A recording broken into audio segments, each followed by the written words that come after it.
香港人生活緊張，成日出街食，欠缺呢個生果蔬菜高纖維嘅食物，另外又加上欠缺運動同埋一啲水分嘅攝取，通通加埋就會衍生好多腸胃嘅問題，尤其是便秘。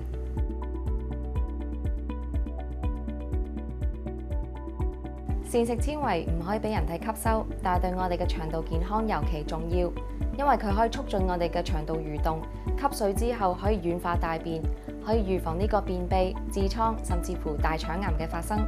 成年人每日需要至少25克嘅膳食纖維，建議大家慢慢去增加，同時亦都要需要配合足夠嘅水分，建議每日6至8杯水，咁樣就可以減低身體一啲唔適應嘅情況，例如肚脹、肚瀉，甚至乎放屁。